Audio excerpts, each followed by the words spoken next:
Loss of Lieutenant. Tonight we are going to be looking at A New Hope for Old Profiles. So looking at some of the profiles that didn't quite do what they were supposed to be doing or didn't quite hit the mark in N4, and looking at how we might expand upon them into N5 and hopefully see them be more successful in N5. Tonight I am joined by my fellow hosts. Tristan. Jacob. And Jordan. Excellent. So,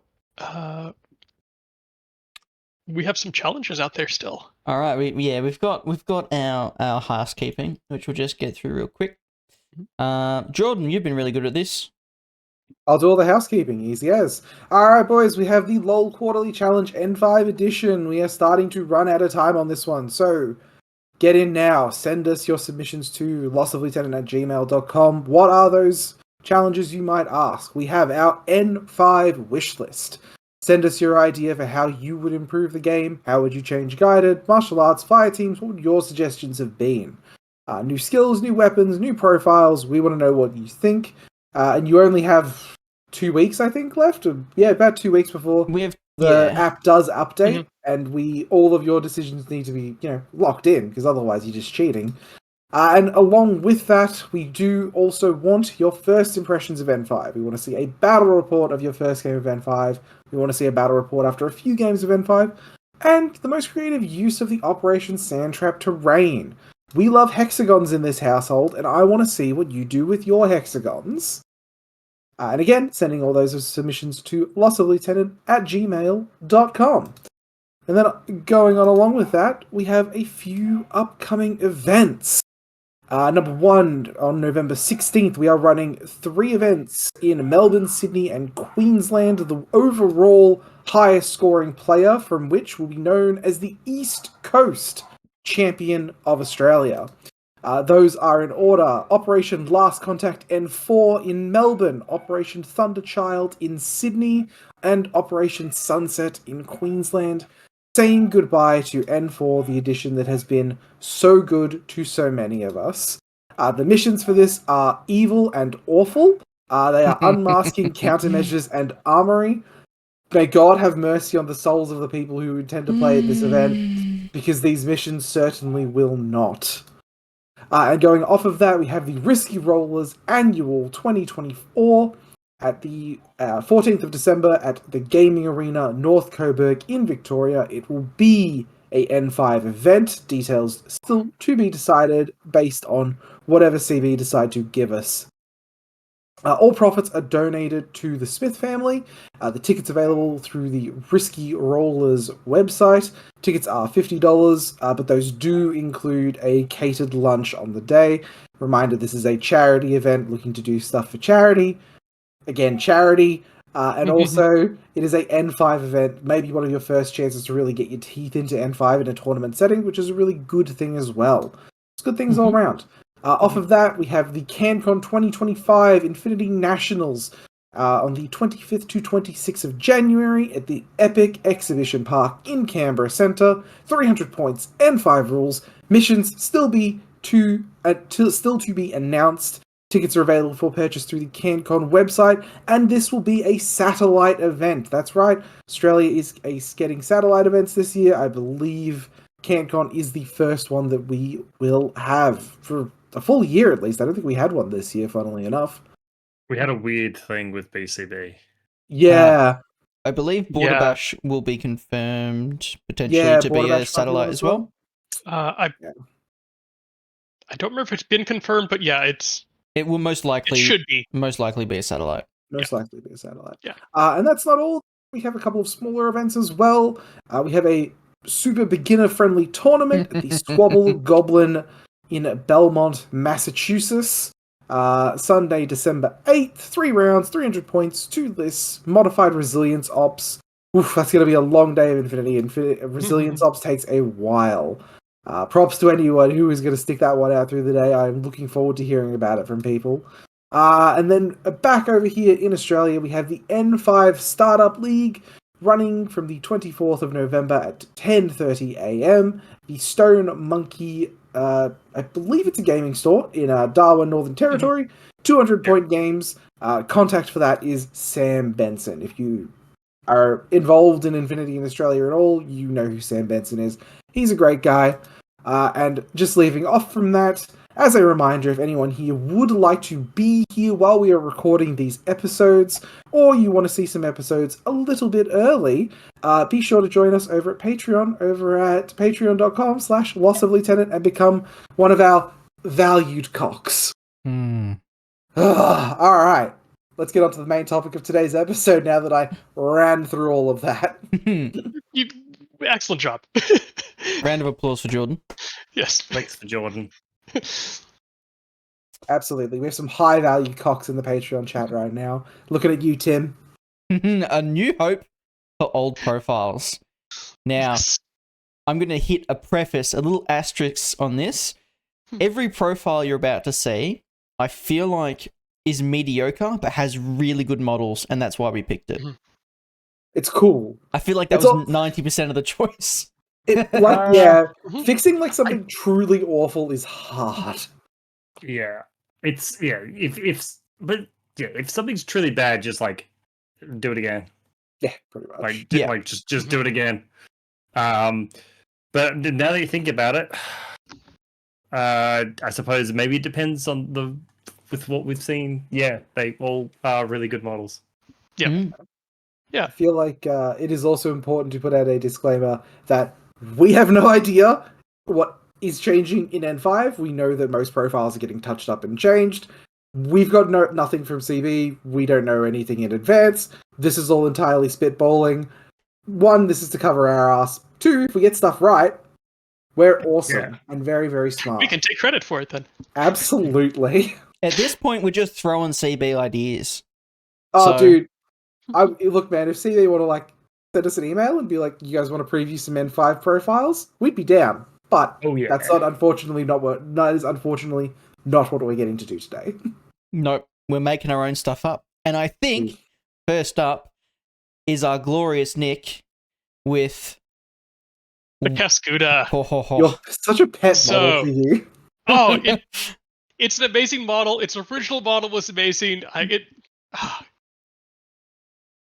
The problem I see with the Caskuda right now is it has a major imbalance between its risk and reward. The combat jump Fizz 14, you're basically required to bring an EvoBot with it, and even at that, you've got a 15% chance that it just doesn't show up when it's supposed to show up, and ends up foot slogging it in from the back of your board. I'll point out the first time I used the Caskuda against Tristan, it did exactly that. Rolled a 19 and it was on the back of my lines. Fantastic. The other problem I see with it is the tack aware and combat jump are mutually exclusive. It's a big non-though. Yeah. So if you do bring it in on the very first turn, you lose a third of your tack aware. And if you do something more tactical, like bring it in on turn 2, you've lost 2/3 of your tack aware orders that you have paid for. Yep. And from my own personal play experience, Burst 3 tag just feels bad. Yeah. There's no real better way to phrase that. Getting up there and yes, it's AP strength 15 or damage 15, but it's still burst 3, and I really want that burst 4 if I want to put it into a fire team. Yeah, I mean, it just kind of sucks. It's so close, and you can see what they want to do with it. Yeah. And I can see what I want to do with it. The other big thing is because it's the S7, its explosive drop is less effective because you can hit less things. Yes, that's a good point that I didn't have in my notes. So my suggestions on how to improve it. The first thing, I'd give it ECM Hacker -3, because this one wants to play up close and personal and has no hacking defense. So, like, I don't know, the majority of tags, I feel it's probably over 50%. Getting ECM Hacker -3, that just gives it a little bit more flexibility that it can tempt a hacking arrow versus without it with BTS 6, that's another bad risk reward if you have to deal with any hacking net. Yeah. Yeah, and especially if you want to instead of like a ledge pin of someone's army, you want to try and drop it on a hacker. Yes. But they're just like, stop you. Yeah. So, addressing the major problems, I would change combat jump Fizz 14 to combat jump +3. Oh, so you can just make it a 20. No, it doesn't completely remove it. It makes it combat jump on a 19. Oh, sure. Which means you still benefit from bringing an EM hacker or Evo hacker. And if the opponent brings their own Evo hacker, it can still play a role in counter combat support or combat drop support. But it means that you can guarantee it with the correct setup.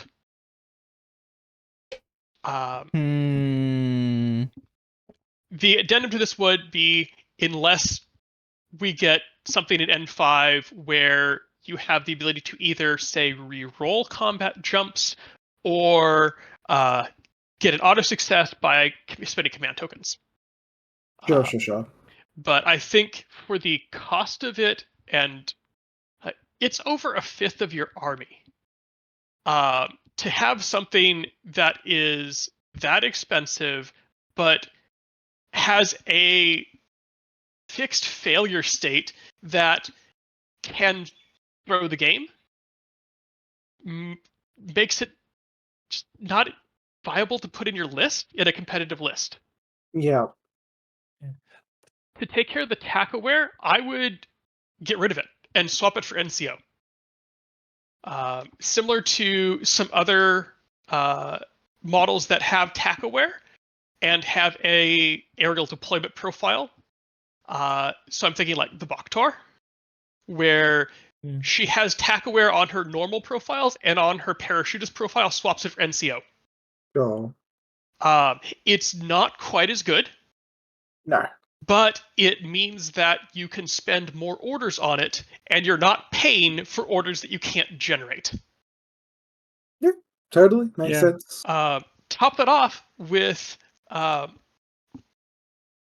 Combined have ways to get extra lieutenant orders.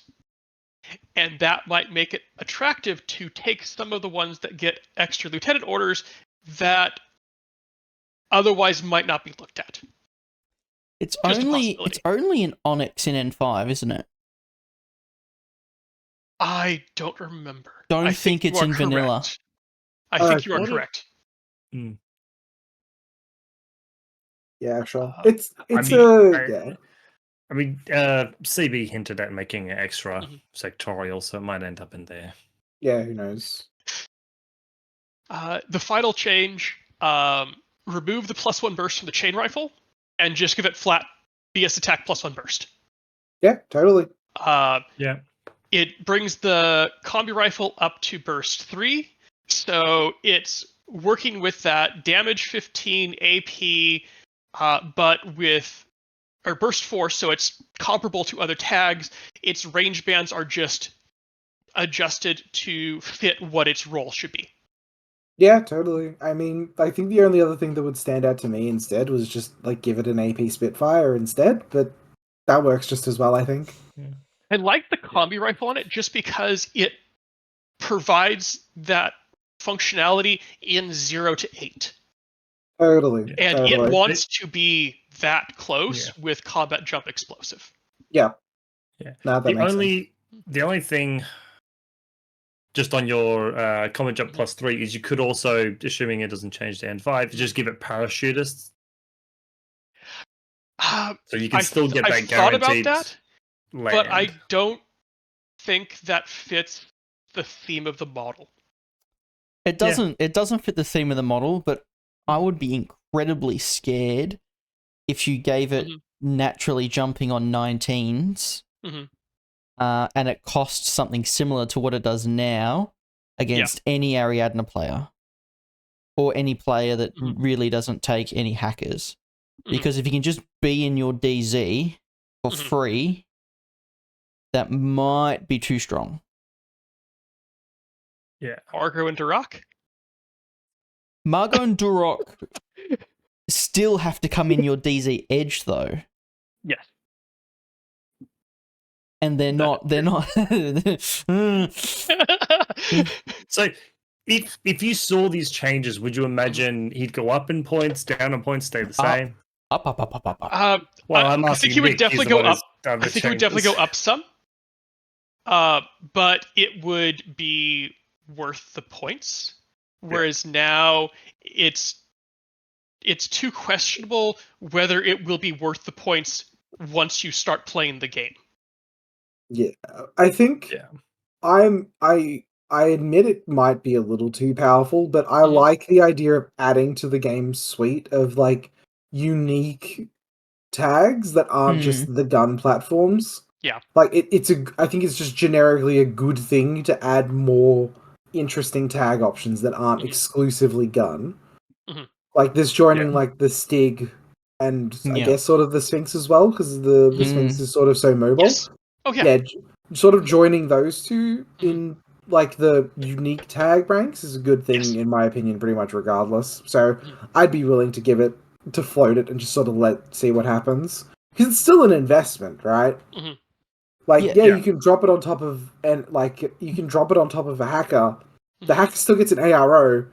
And can still just oblivion you as soon as you land, right? Well, you just total control, and even if the hacker dies, exactly. It's in the opponent DZ, so they can't take it back that turn. Because it's so big as well, like anyone with like a competently set up hacking net, there'd be almost nowhere for it to safely drop. Without it causing problems for the Caskuda. That's part of my issue with Attack Aware. Because you need to clear out a good chunk of their hacking net before you can drop it, which means I don't think I've ever felt safe dropping it before turn 2. No, totally. Yeah. I feel like my reservations against the Caskuda as a whole maybe come from the variance of table design, not necessarily the profile. So I feel like the profile either feels really overpowered because of the table or really useless because of the table. Yeah. And that might be what makes me a bit nervous. Not even about your changes, just about it as a whole. Like if you have a super dense table and you're playing someone who doesn't have a massive hacking network, you know, some of those brutal cities tables are like 10 inches tall minimum. So you could pay the 64 points you currently have now and literally have like 3 places you can land the Caskuda because it just won't fit anywhere else. I think it is a little hypocritical of the man who loves Margot and Duroc as much as he does to be gainsaying something. This seems a little hypocritical to me. Guys, Combined Army don't need another good tag. Okay? I think it might be a little too good, guys. I don't know. Hey, at least my BS-14 gun only has 1 wound. And it also comes attached to a CC monster dog. Okay. Yeah, okay. It does. Yeah. No, awesome fixes, Nick. I think that's a really interesting way to approach the Caskuda. I think you could realistically like lower the armor and BTS and just make it S6 so it can really join that sort of group of like the S6 do different things tags. I think that could also help with like dropping it in places as well, giving it more options where it's not having to be supported on that S7 silhouette.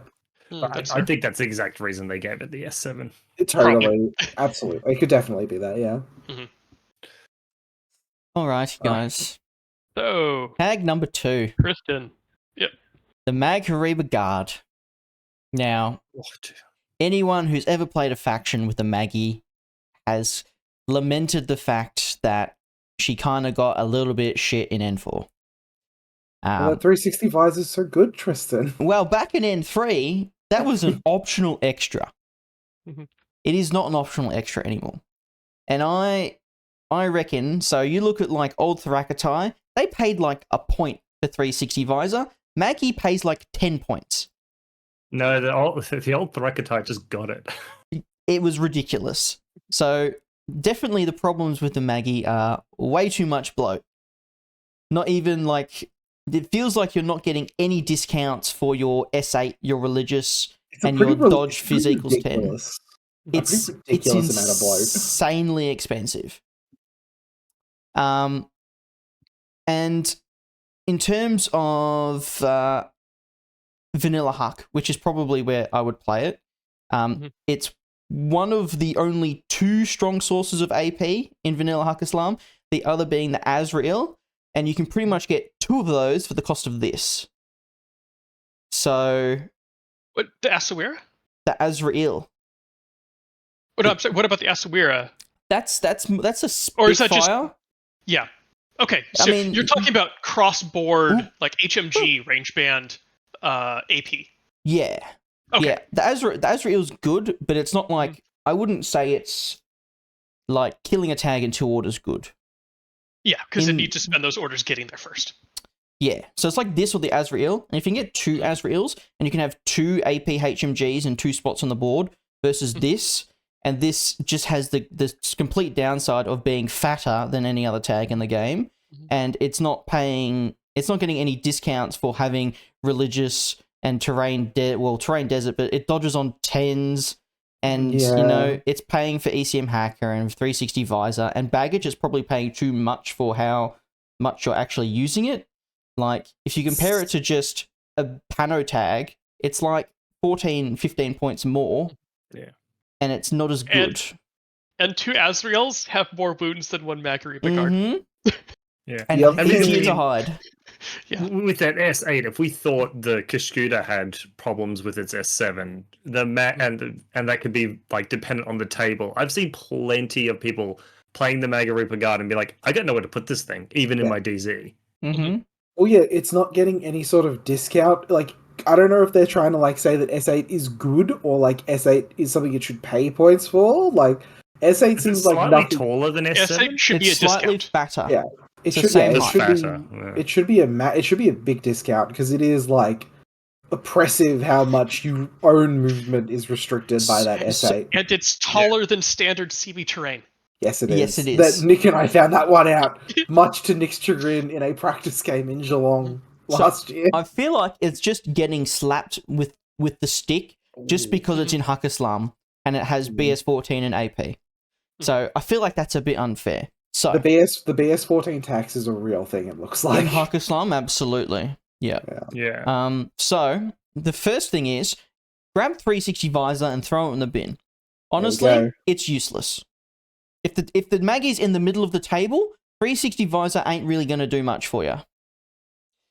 And the second thing is delete all the profiles.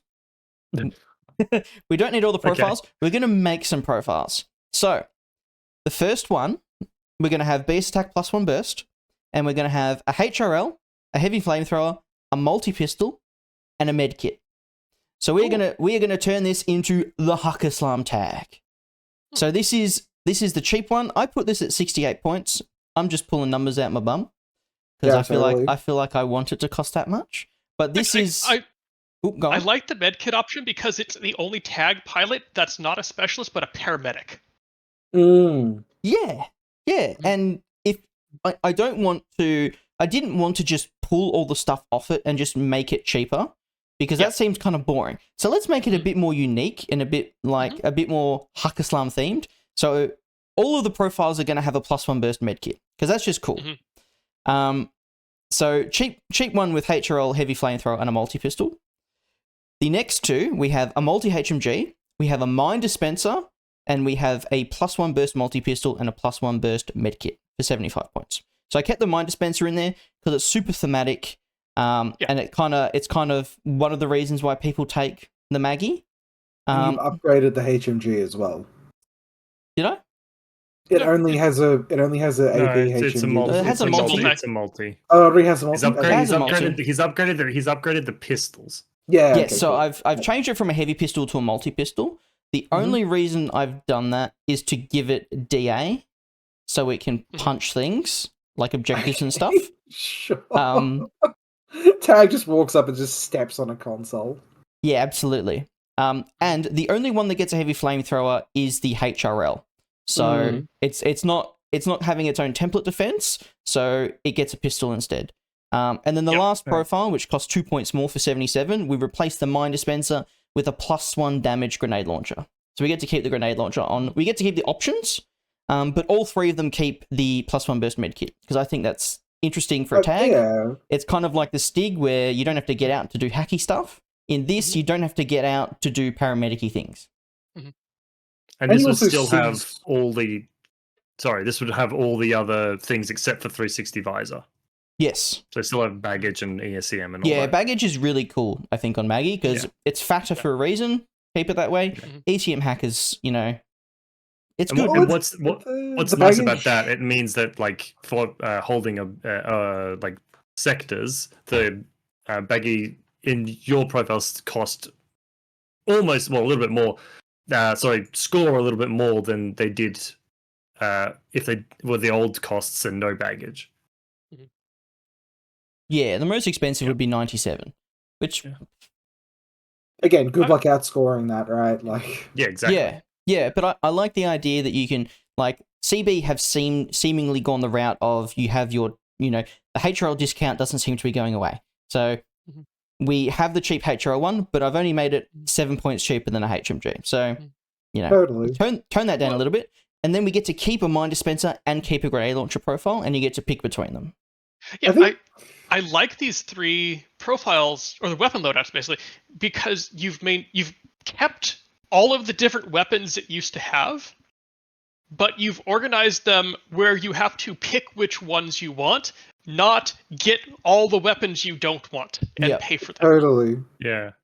So I've always had a problem when you have a profile with competing range bands on two similar-ish weapons. Okay. What's up, Jordan?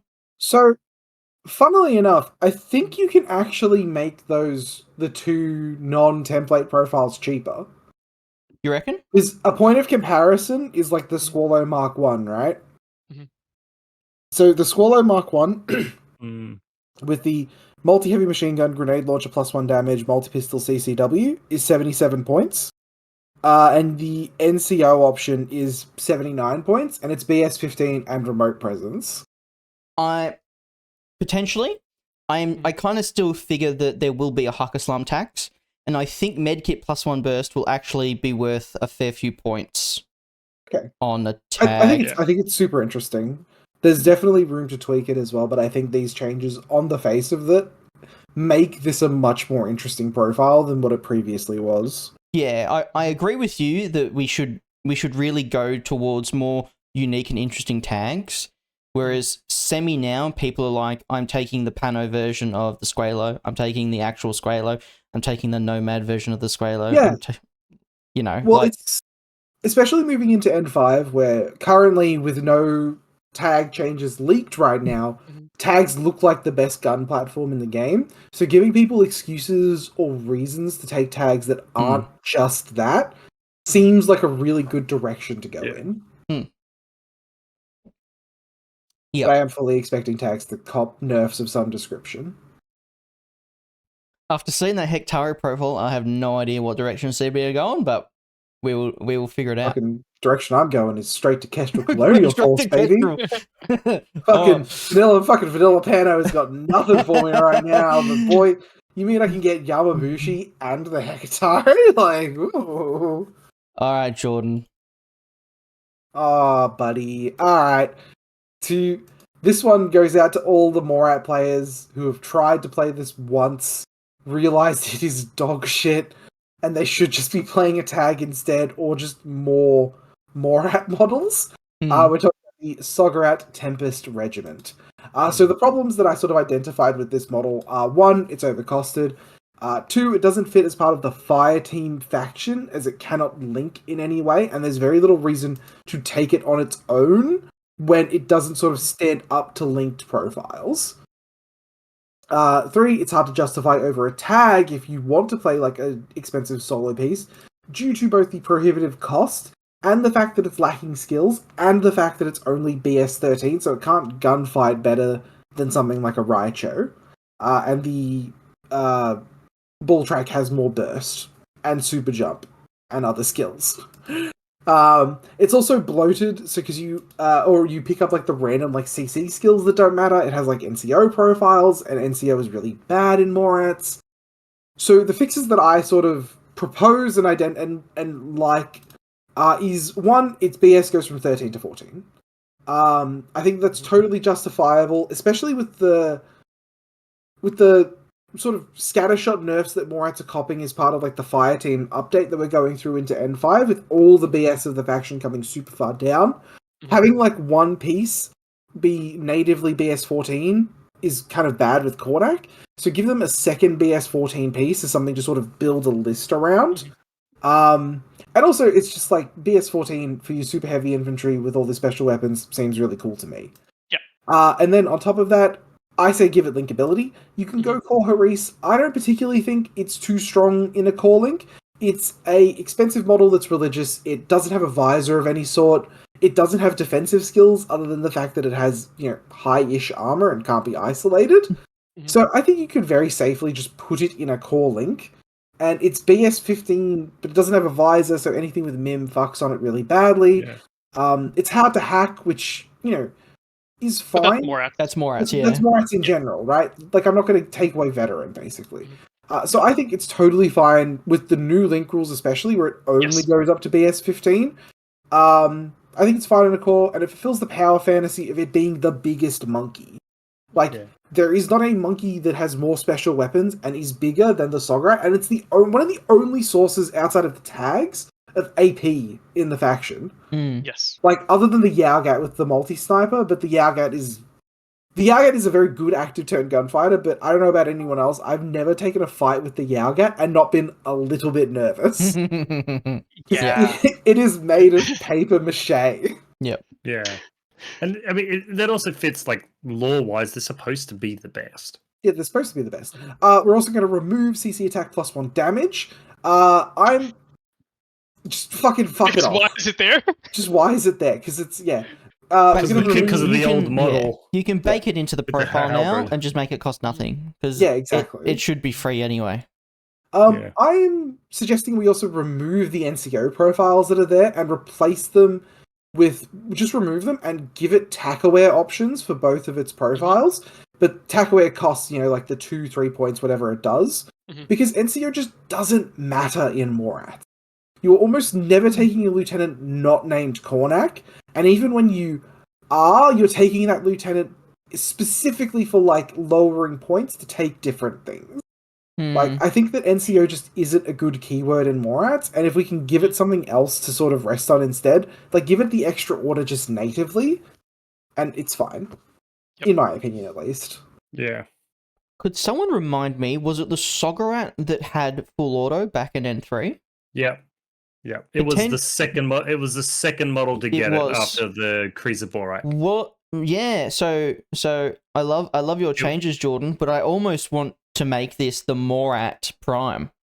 I don't think we need more BS attack -3 in the game personally. If you want, you can like give it like Mim 3 or something potentially, but I don't like the idea of it being sort of posted up as an ARO piece with Mim as well. I think that makes it a little bit probably a little bit too good in my opinion. Okay. But yeah, remove the NCO profile, give it tackaware profile options instead. Keep the lieutenant profiles because they're interesting. I would also just give a relevant points discount. The exact number probably needs mathing out, but currently they cost way too much for what they are. They very much do. Like, you could very easily slash, like, 5 to 6 points off almost every profile. Like, the NCO options, you could probably keep them as they are and give them tackaware, but it'd still probably need to come down some number of points. It's so hard to justify taking one of these over a tag that I don't know how many points it is, but there is a like relevant amount of points that these could come down very safely, in my opinion. Yeah, I mean, if you take a look at the next heavy infantry, the Suryat, it's night like the closest thing would be like the 44-point HMG. It's got tack awareness and all the good things that the Sogarat should have, and is 12 and it's points more cheaper. and it's more defensive as well because it has the 10 bot, it has the AP Yeah. immunity. The Soragat just has none of that. It has no wound in cap, basically. That's the only thing it has over the Suryat. So yeah, those are all my proposed changes for the Soragat Tempest Regiment. I think that it has been on the cusp of playability a bunch of times in N4, but it just never quite gets over the line, especially after the big Morats update where they became so much better than what they previously were. Yeah. And I think that giving Morats, giving the only source of AP outside of the tags and the Yaugat, giving that a good in back into the faction seems really good to me. I will just add to that Kaitak Foyabak. Oh yeah, sorry, Kaitok Foyabak, my apologies. Yeah. But then even that, a Kaitok Foyabak is 20 points cheaper than this. Yeah. It's insanely ridiculous. cheap. Yeah. So this is super overcosted in general. And it would be nice because this just isn't in Morats as well, isn't it? It's in Onyx. Vanilla. What's in Onyx? Is that something else? Suryats. Okay. Or Suryat, Yeah, okay. It would be interesting to be able to pull this down and, as you say, make it almost like a mini tag that's a bit cheaper and opens up list building options instead of having to full on take a tag. I think it would be really cool for Morats to have the unique S5 super heavy infantry with the Kaitok where it does a bunch of different things and it provides roles that that type of troop usually doesn't fulfill. And then you also just have the big gun S5 heavy infantry that is linkable, which sort of sets it apart from a lot of the other S5 heavy infantry options in the other factions. I feel like it also makes sense if someone learns about Morats and they want to play Morats and they're new. It would make sense that you should be able to get a big monkey with a big gun and throw it with 4 other dudes. Exactly. It just makes sense. And unfortunately, playing a monkey faction, you need a King Kong. Exactly. 100%. So those are my proposed fixes. Shout out to the Soragat. The most table time he's gotten from me is a proxy for the Kaitok Foyabak. Alrighty, Jacob.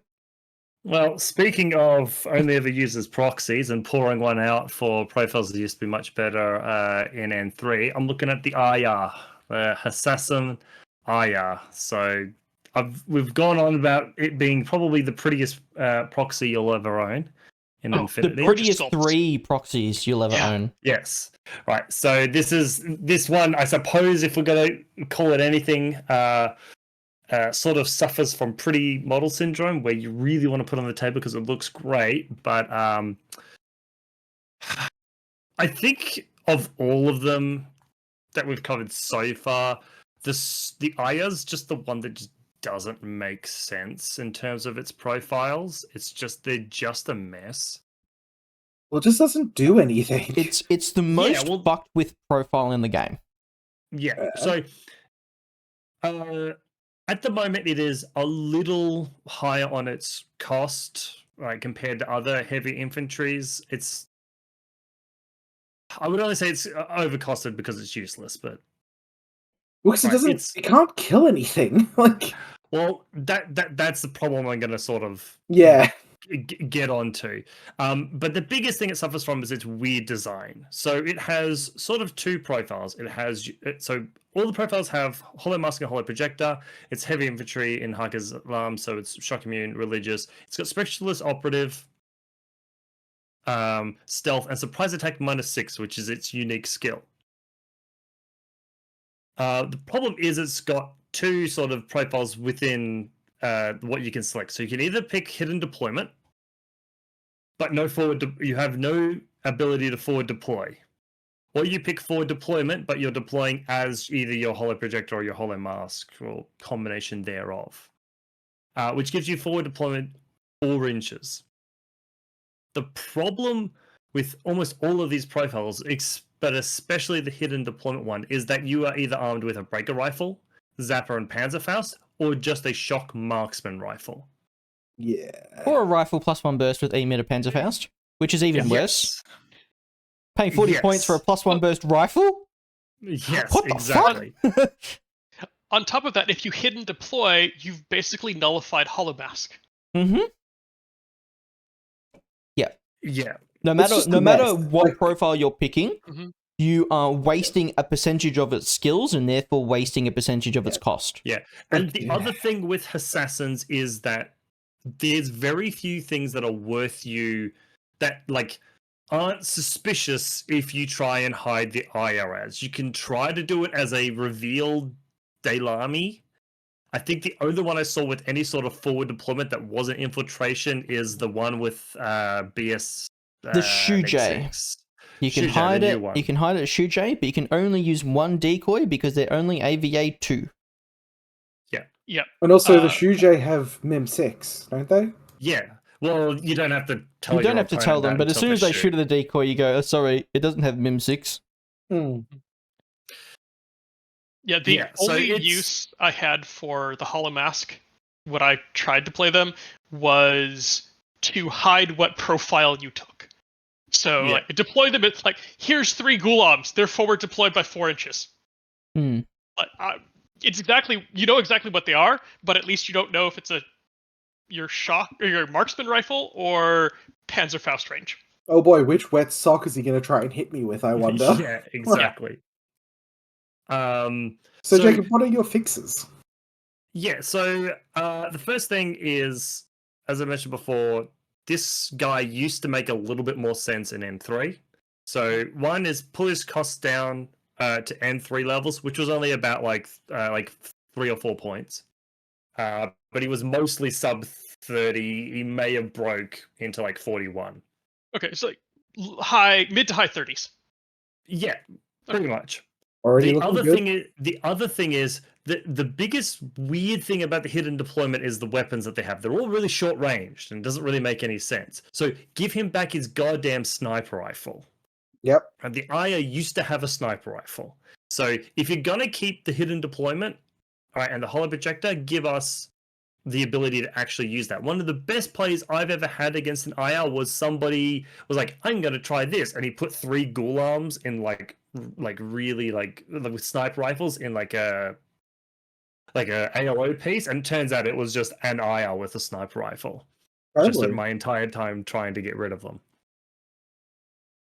The second thing is with the forward deploy, I don't want to give the IR infiltration, like pure infiltration, so to speak, because I don't necessarily think it's supposed to be sort of pushing that far at the beginning of the game into your deployment zone, but to give it something like infiltration -3, so you can go for that gamble, and if it fails, well, too bad, so sad. You're trying to use the IR the way it's not supposed to be. You could just give it pure infiltration. Why not just Um, do like forward no. deploy +8? It's something like that. It needs more than +4. Yeah. Right. I haven't seen infiltrate -3, but I actually like it because It used to be a thing. It's basically at least how it would work in the current rule set. 4 deploy plus 12 ish. Yeah, Hmm. my only issue with putting something like infiltrate -3 on a profile is that for all of N4 we've been trying to like get it baked into everyone's heads that like positive modifier on profile mean you, Oh, right. negative modifier on profile mean your opponent. Okay, so it would okay. In that case, it would have to be infiltrate fizz equals 7. Yeah, or you just do Yeah. like forward deploy +8, right? Like Yep, it's exactly. forward deploy +8 seems like the cleanest fix that doesn't require sort of additional words Yeah. on profile. Yes. Yeah, but additional to that, and this is probably the biggest one, make the damn thing 6-2, right? Yeah. Heavy infantry that is 4-4 for no fucking reason, and for this amount of points is ridiculous, Totally, I love this. right? Now we talked about the fact that all of its weapons are like wet socks. You've got breaker rifles, shock marksman rifles, and rifles. They're all like damage 13. So, firstly, if you're going to give it a rifle, it's a Hucker's Law model, so give it the damn shotgun. Yep. Or don't give it the shotgun. Don't give it a rifle, and make this guy like a viral output monster. So it's already got the burst 2 viral pistols. Give it a viral rifle. Let's give it like a +1 burst viral rifle. That's a cool profile. Something like that. And the other thing it needs is it needs some boost to its damage output when it uses that surprise -6. So I'm thinking potentially like +1 damage, AP on a particular profile, something like that. Anything to just make it so that when you've taken this profile and you have taken the time to set up that surprise attack -6, if you succeed, you're not going to have your plan ruined just by less likely to be ruined by a good armor save. I think with the viral pistol, I like the viral pistol +1 burst, but it's still damage 12, Mm. and I would almost want to like the rest of the equipment, fine, but give the viral pistol plus like 1 or +2 damage, or make like a viral heavy pistol +1 burst. Yeah, well, that's what I'm saying. It needs a little bit of a boost to his damage because he's this heavy infantry guy with weirdly weak guns. Yeah, he just can't kill anything. I feel like Like it'd be perfectly fine just to give it BS attack +1 damage. Yeah, I was literally yeah. about to suggest that. Literally about to say that. Yeah. So I'd probably say change the breaker to a viral.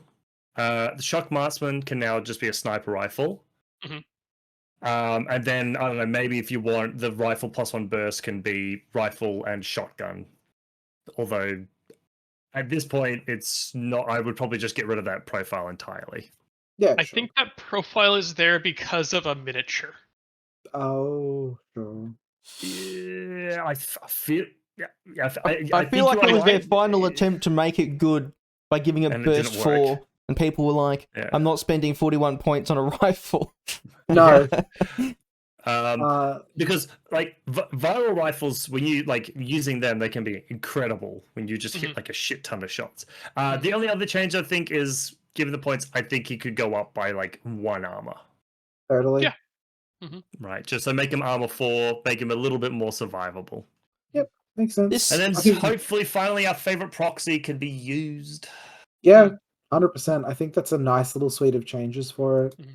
The only other thing I'd really love to make it maybe more thematic, and this is more a game change, and I think everyone's heard this 5 or 6 times already, make surprise attack work in reactive. Yes. I wanted to, I avoided saying that specifically because it was a game change. Yeah. But yeah, that was the other thing, yeah. That would just be like a universal help to so many profiles, Yes. though. Yeah. I feel like right now, surprise attack -6 you pay a lot of points for, almost like mimetism -6, but you only get the surprise attack for 1 round of shooting. So it's a lot worse. It makes things like Delamis make a little bit more sense. Assuming they've got a surprise attack, I don't remember. No, they don't.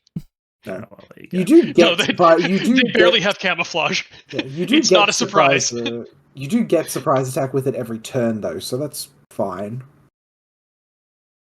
With the AR, yeah, you'd have to balance it out with the fact that it, at the end of every turn, it goes back into a marker state for free. Yeah. But that's, like, again, it's just interesting. Like, there's plenty you can do. It seems like there's going to be a decent amount of profiles that get combat instinct. Yes. So if I'm playing Shinden Butai, I just go, oh, there's an IR. I'll shoot it with my Shogun-looking dude, Hanamoto Imperial Guard, because I don't give a crap about surprise attack. So it might turn it more into rock paper scissors rather than I can use this in active, and I'm never going to ARO with it because it's just BS13 and it sucks. Yeah. I suppose one other addition you could do to this, I just thought, is maybe a neurocynetics profile. No, not we don't. Hakkaslami. No. It's not Hakkaslami. Yeah. We don't need more neurocynetics in the game. No. I feel like having a Neg 6 Panzerfaust would be good. Yeah. Neg 6 Panzerfaust solves a lot of problems. Yeah, that'd be good. Anyway. Also, I don't think adding neurocynetics, I don't think what this thing needs is more profile bloat. Sure. Yeah. Yep.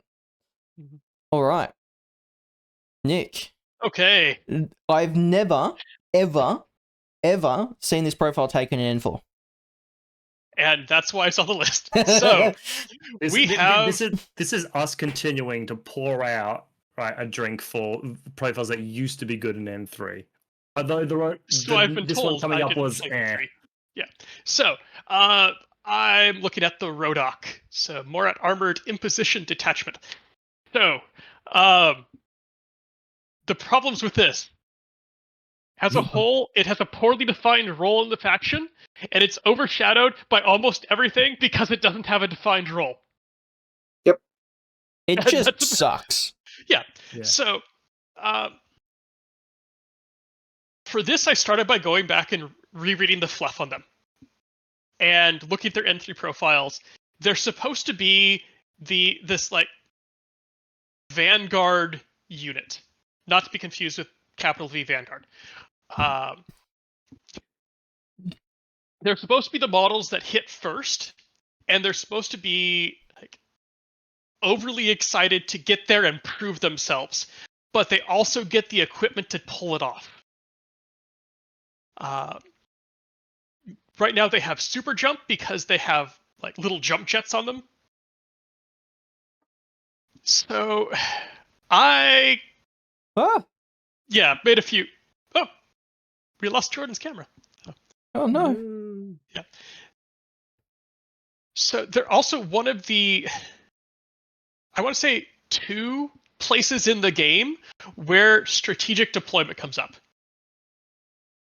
And strategic deployment is a profile that takes a hit to its equipment to have it there, and they cap out at a Haris, which means one member of that Haris to give it strategic deployment is an entire 23-point profile that's not going to be doing much else. Mm-hmm. So, but keep their MIM -3, keep their super jump. I changed their movement from 4-4 to 6-2 because they're jumpy. Remove the strategic deployment profile, but add forward deployment 4 or maybe 8 to their fire team. Yep, I like that. So by themselves, they don't get it, and they keep that basically strategic deployment in their fire team. They just don't have to have a whole model for it. Yep. So just quickly on that, would you see that going over to the only other sort of place where they made that they're sort of included to OCF, or would it just be a Morat thing? Do they have a fire team in Onyx? Yeah, with the Samaritans. Okay. I would probably just have that. I looked at that in Morats. If they in Onyx, I think they could stay, but I would make their fire team down to just them. With still the ability to put in like Norkius or wildcards or whatever. But they could do that before. It's very easy to just have a pure thing. So you could have them not pure, and or have if they're not completely pure, you don't get the strategic deployment or whatever. Yeah, that could be an easy solution to that. There's a bunch of easy solutions. Yeah. Change their terrain jungle to terrain total, because they've got jump jets, and it only makes sense. Like if you can jump through a jungle, you can jump over sand dunes, you can jump over a rock. And it makes it useful. You know, if you unless you're playing on Hugh's table or Hugh's jungle table, I don't think terrain jungle ever comes up. Yeah. I know. I'll correct myself. It did the Rodok OCF thing is just the Rodoks. Oh, okay. To match this style of being a short range, like first hitting unit, drop the missile launcher profile and switch it for a light rocket launcher. Potentially light rocket launcher +1 damage. Yeah, that's debatable. Would you do like light rocket launcher +1 burst? No. Nope. Okay. No, because it's replacing the missile launcher. So even like in a Haris, that's burst 3 light rocket, and I think that's perfectly fine.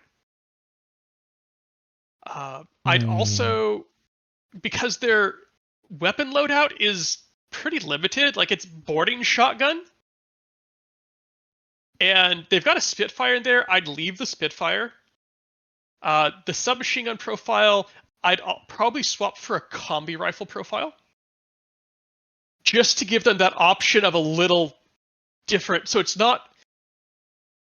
So they can fight at short range bands, but not just at 8 inches, because we've already got units for that.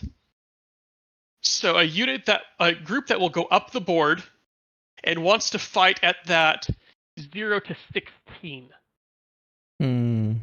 Rather than just close combat to 8.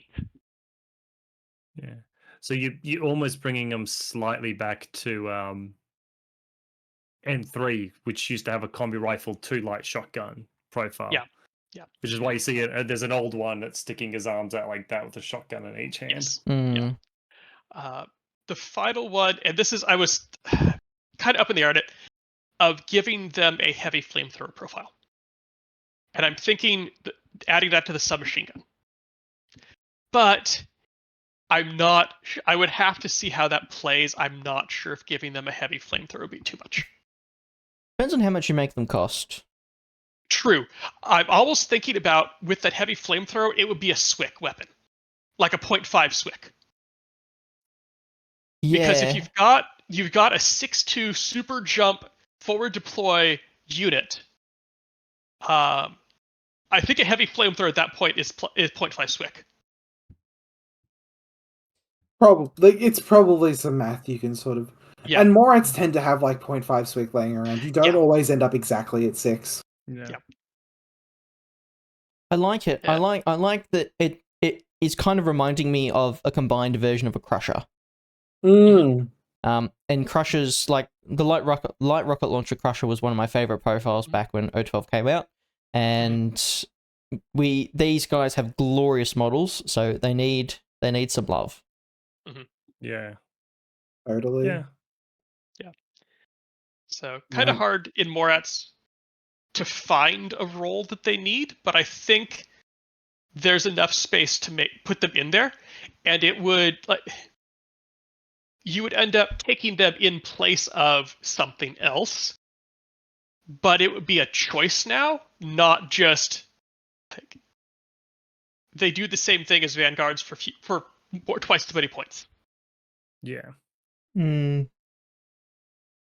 I like the idea of maybe having a forward deploy Harris, because it does make sense. And if you keep them at 1 wound and maybe high teens to mid 20s, it's still a reasonable amount of points you're putting into it.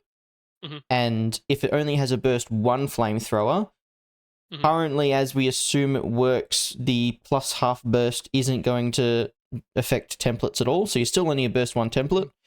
And you're still only 3 wounds effectively for 3 models. So it doesn't sound stupid broken or anything, but it sounds really thematic. And if you give them some interesting tools, they can fill a really unique role in Morats, which doesn't have a lot of forward deploy in it. Yeah. Giving an option's cool. I like giving options. Yeah, it's. I think we're seeing a little bit of here that there's almost. Return to some of the N3, because late N3 was when the Rodoks actually really shined, because they used to get the forward deployment as like a tournament rule. Yeah. So yeah. Very interesting. All right, Tristan, what the fuck is this? Casanova. I don't think anyone here's ever played against Casanova. I didn't know Casanova was like the fucking emblem's cool.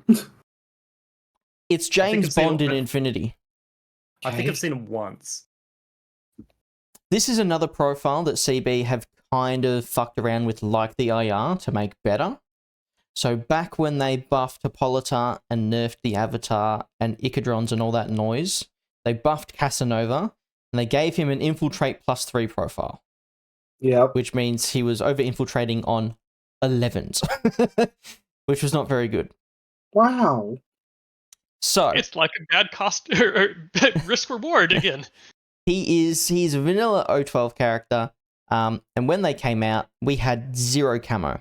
So he hasn't gone with the times. So he is a midfield character that doesn't have a marker state, and his longest range gun is a submachine gun or a nanopulsar, which is like, ooh, yay. He only gets forward deployment 8, which means, yeah, okay, he's kind of useless in that regard. I mean, the infiltration +3 means he can deploy on that. He can deploy on the midline, but he loses the mine layer. Yes. And if you're going second, you need that to defend him. And if you don't have that, you're not going to use the full stretch of infiltration unless there's like a really safe spot to put him. No, totally. So he's loaded in terms of rules. He gets pluses to dodge. He's a specialist. He has MIM 6. He has MA2, NWI with shock immune. He has an extra -3 on his monofilament sword. So he's doing real well for himself, but you absolutely pay for it. The only profile you'd probably take is 33 points for a mine layer EM guy. And it's still 33 points. Even though it's MIM 6, it's 33 points for an SMG. It's not great. Yeah. So we're gonna fuck around with him. So we're gonna remove the -3 from the mono sword because it's sure it's there, but it's I think it's quite bloaty. We're gonna remove the +1 burst from the nanopulsar because we want to save points. We're gonna put his BTS from 6 to 3 because I don't know why he has BTS 6. Man, isn't it nice that BTS goes like up and down in increments of 3? No, So it's those terrible. changes are really easy to make. I wish it was. Oh damn it, Jordan. What? Yeah, it's alright.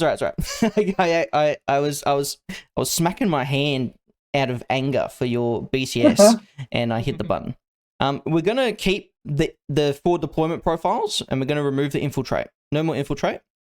But we're gonna give him camouflage and surprise attack.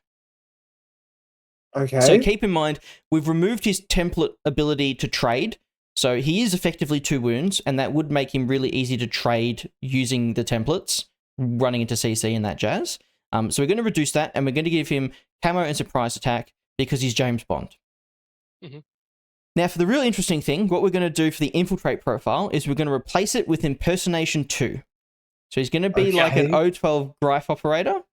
We're going to replace the EM mines with shock mines because EM mines outside your DZ are a bit busted.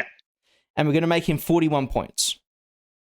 So what we've done is we've basically made an O12 Speculo that is a bit like a character version of a Speculo, but for O12. Honestly, I really like the idea of like O12 having like some kind of detective that gets an interesting form of impersonation. The reason I've done it the way I've done it is because I don't think impersonation level 2 is particularly good. You're just using it as the deployment skill effectively. And I like, even if you're going first, I feel like the opponent's going to have a decent time dealing with it because you're not at like nega crapload because he has mimetism and impersonation too. Well, he still only has a submachine gun as well. Like he still only has a submachine his gun. gun hasn't improved, right? So he's only really efficiently killing things in CC. Yes. Impersonation and mimetism are both negative feedback, right? Yeah. Yeah, Okay. you only pick one. That would also help tone that down some because it's almost a weaker camo state. Yes. For him, where they're taking him out of impersonation on flats, but then once they do, he gets MIM -6 back. Yeah. So you discover him on flat numbers because you're probably within 24, and he's running around. And yeah, he'll get MIM -6. He won't be as deadly in CC. He still only has an SMG, which we think is losing AP and N5. No, it is. Which, well, 100% currently is losing AP and N5. He just becomes a bit more flavorful, and 41 points is still really expensive. Let's take holiday points. Yeah, so it's not like an auto include, I would think. It's just an interesting piece that you can take. Maybe even make him a SWIC cost like the Greif, make him half a SWIC or something. Yeah. Totally. And that would make a really interesting profile to be in there because now your opponent has to think about, did you take that? So, like the Speculo, like the Greif, like the Fide, like you have to be thinking, playing into that army or to that faction of, is their reserve drop going to be an infiltrator? Yeah. Even if you think maybe templates are too strong on impersonations, make it a light riot stopper. Sure. And that's a bit more O12y. Because he is effectively 2 wounds, can be hard to deal with. But yeah, have to do something with him because I never see him. Yeah, totally. Yeah, I think on the impersonation, losing the nanopulsar but keeping the shock mines. So he's still got a template, but it's not quite as powerful as an impersonating template. Yeah, he becomes a bit more of an O12 scalpel that you're paying a lot of points for. Yeah.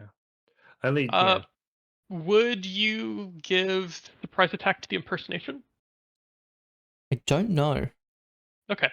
I don't know. Probably, if you're going to put it on his profile. Yeah, I would say probably yes, just for continuity. Yeah, if it's going to be on the profile, yes. So, I'm not sure how this works. One of you can probably do it for me. If you're only getting surprise attack when you come out of impersonate, you wouldn't have mim for that order. No. Because would that impersonation count for the entire order in terms of not having mimetism? No, because as soon as you lose it, then mim comes back, I believe. Okay. That's it. That sounds about right. What Nick's saying. Yeah, okay. Yeah, you can give a surprise if you want. Make him 42 points. Doesn't really matter. Because I believe if you discover shoot an impersonation marker that also has mim,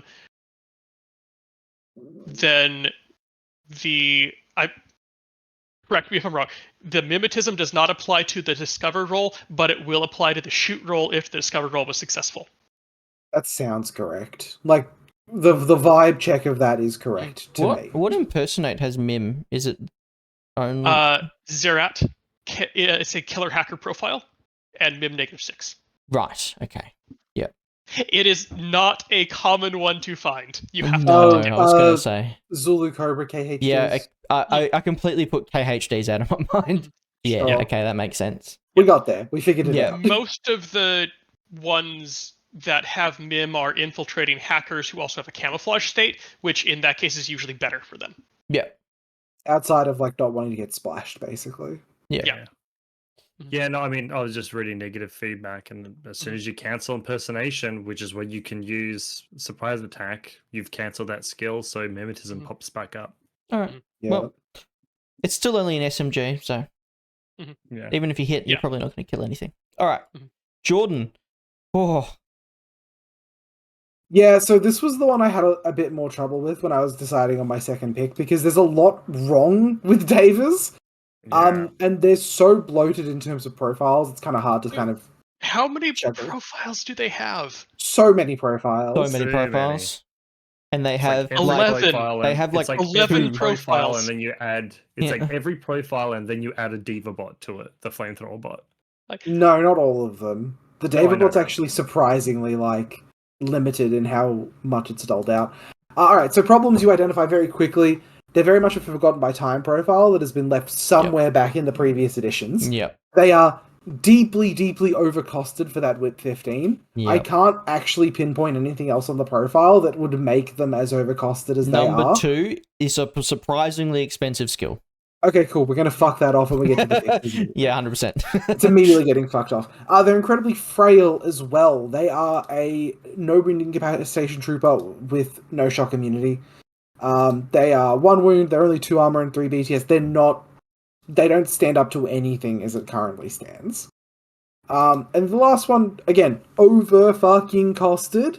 And currently, especially in OSS, which is their home sectoral, they have very little to no place in lists due to other models filling every niche they would potentially fill, but better and at cheaper points costs. Yep.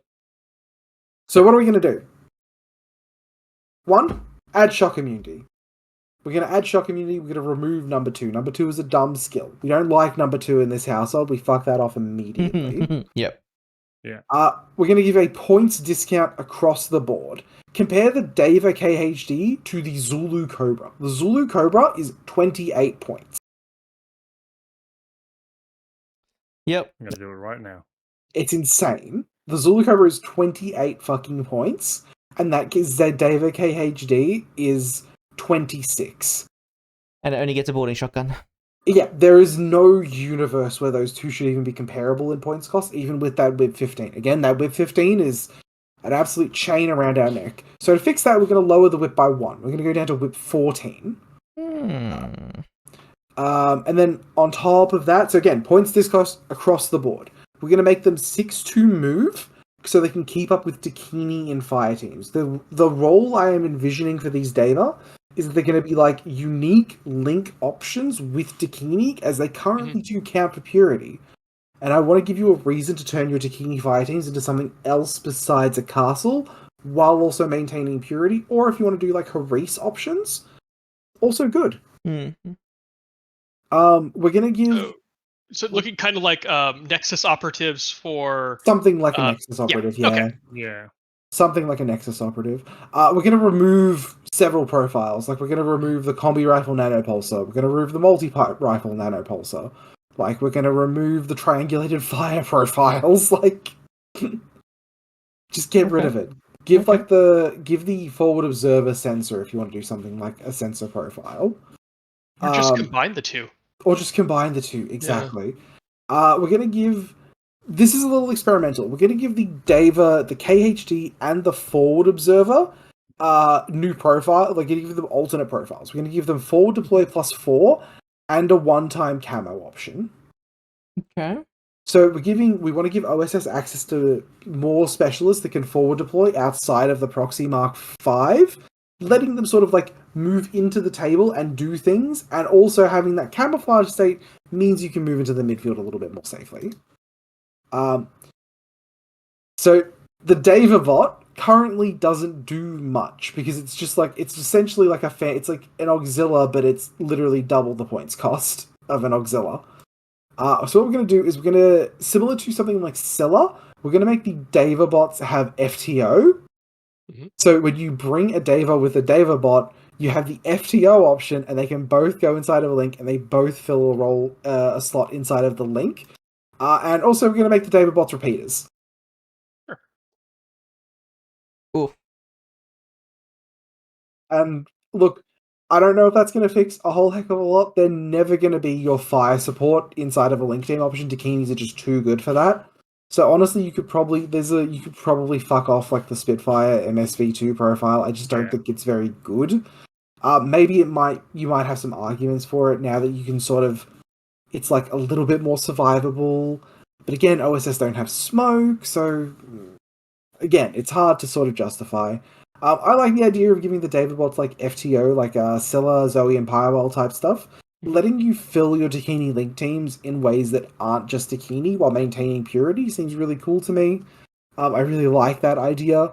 And then you also get to fill like your Dakini link teams with like different types of specialists as well. And the Dakini have a paramedic option to help the Deva get back up if something happens.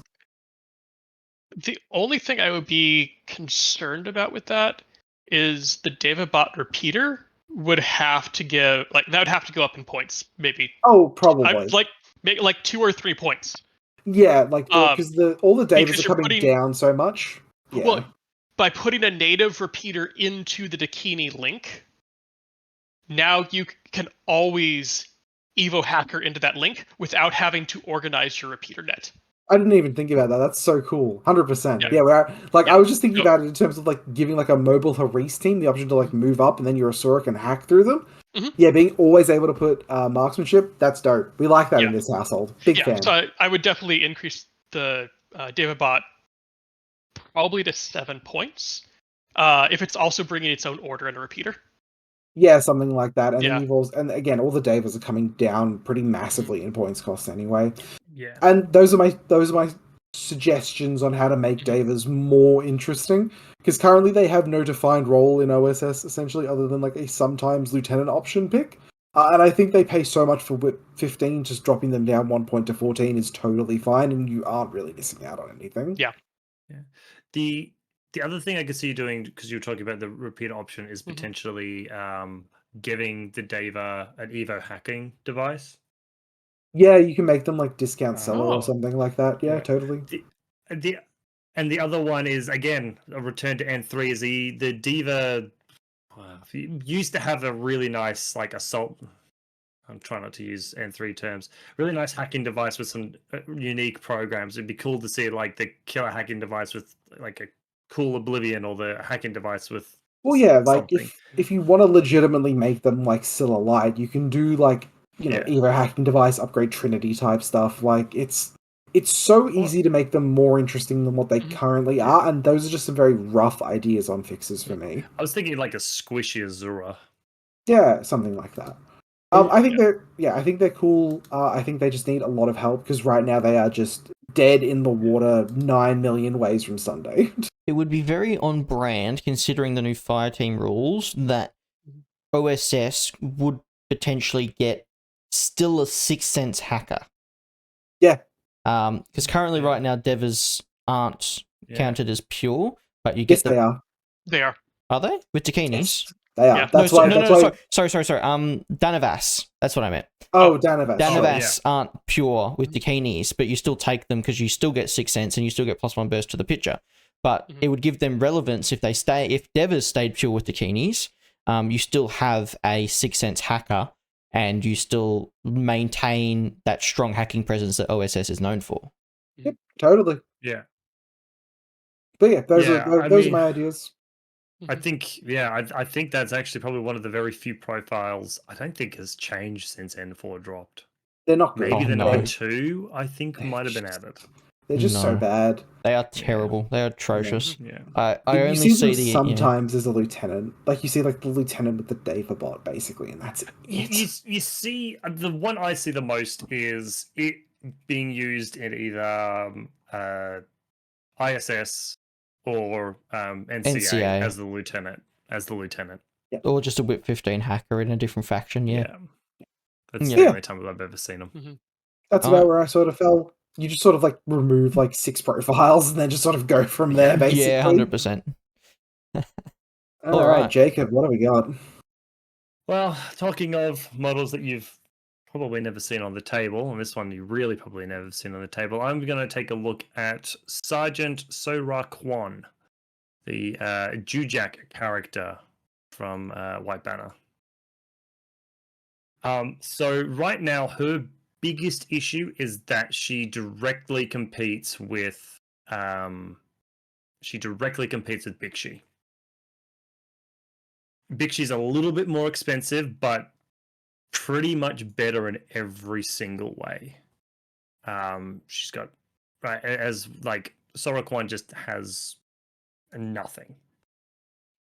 The other thing is that as far as weapons go, they're kind of meh. They're brought up a little bit by the fact that they've all got shock and that she's got BS attack +1 damage, but still just a marksman rifle, and it's still just a combi rifle. You either have a short shock rifle or long shock rifle. Yeah. And the problem is that she provides nothing to the Jujak link. Right? She's just expensive. Like if you want to make a Jujak link or a Shengji link, because the Jujak's count as Shengji's, if you want tin bot, there's a tin bot I think with a boarding shotgun. Oh, the Jujak has a tin bot -6 to start with.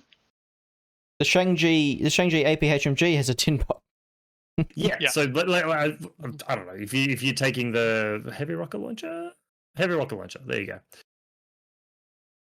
For whatever reason, right? Yeah. So the tin bot doesn't help anything, and she's provides nothing else other than that. Like she doesn't even have the Jujak flamethrower. Well, she does in some of her profiles. So to fix her up, we could take a look at Bixi, who I think for maybe a 9 points. Yeah, 9 points from like Bixi's cost to Sora's minimum points. We can add a ton of skills and still justify her only being like 41 points. So to try and like sort of match her to her lore, which is sort of being really smart but wanting to kill, so she stayed as like a non-enlisted soldier. Give her chain of command or NCO, which lets her actually provide something to that Jujak link and sort of that order efficiency, or to the rest of the army in the chain of command. Especially if you're not giving a chain of command, give her special ops. Again, she's supposed to be really clever, or at least like really skilled. Hmm. And then you go sort of two ways with her. You can either keep her as like a killing machine and give her. I put marksmanship on her to sort of not add like a huge amount of skills to her. Right, so that she's really good at shooting, or you can change her weapons from, instead of being shock, make them AP, give her potentially strategic deployment, and the mine layer skill, given the fact that every single one of her profiles has EM mines, and that allows her to be a bit more of a leader of the Jujak link than like Big She's, who sort of just like has them going along with her. Yeah, actually, I like the marksman and keeping her weapons as shock, because suddenly that means she's really accurate. She doesn't hit terribly hard, but shock marksman can hit from far enough away. It's going to be damage 14, and she's BS 14 then with a pure link and marksmanship. I think that provides something that the Jujaks wouldn't otherwise have. Like, they can hit hard, but they can't hit that accurately as she could with that marksmanship. Yeah, it makes her sort of like someone you could put in a Harris, whereas before Jujaks didn't really work in a Harris other than to really power Big She or maybe a Shang-Chi. Right, she's just now another option that makes actual sense, because right now there's just no reason to take her. Yeah. Yeah, no, you fair. look at regular Jujak and she's pretty much straight up worse. Like, for cheaper, you can get a Spitfire Jujak. Yeah, the only thing I could have thought of, and again it goes sort of against her law, is you can make her a paramedic, because the White Banner itself doesn't have a lot of doctors or like paramedics. I think they've just got the basic one and maybe a couple of paramedics here and there.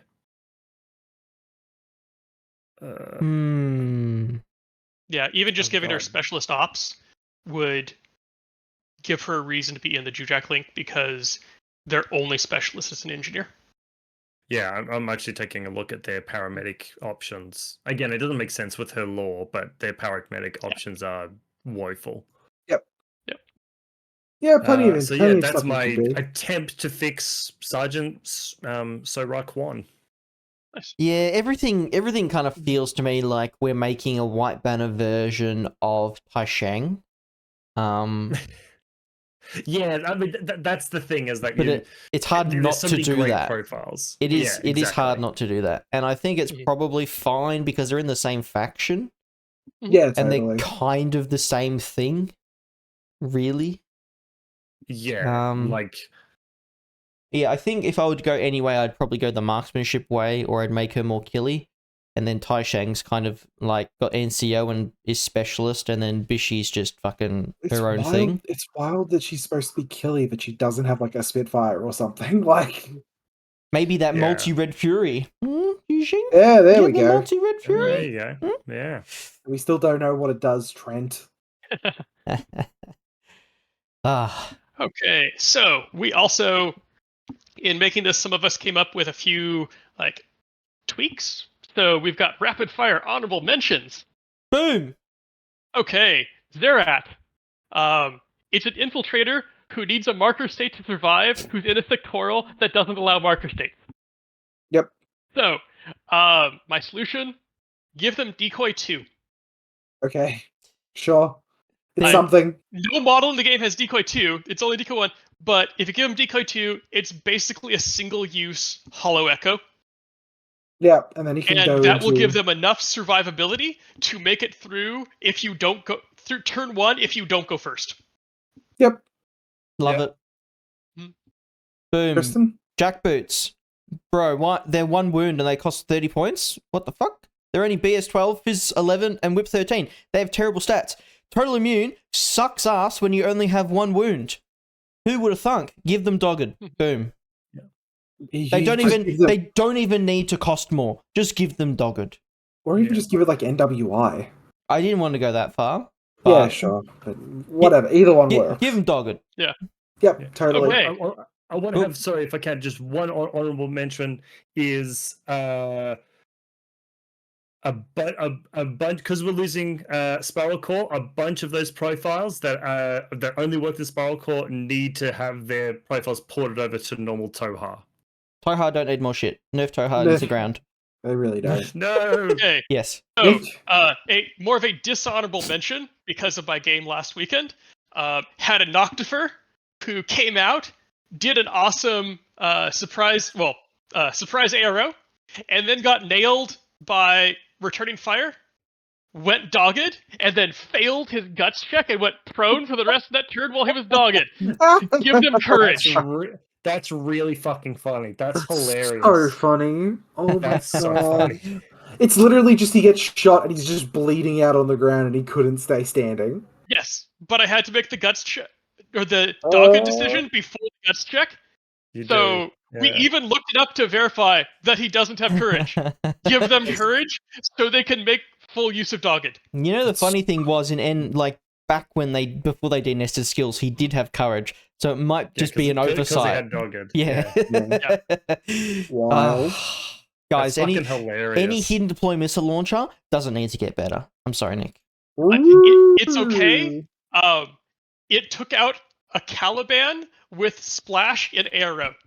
So it did its job and paid for itself before it had to deal with suddenly wanting to bleed out on the ground rather than standing. Get fucked, Dion. So All final right. thoughts.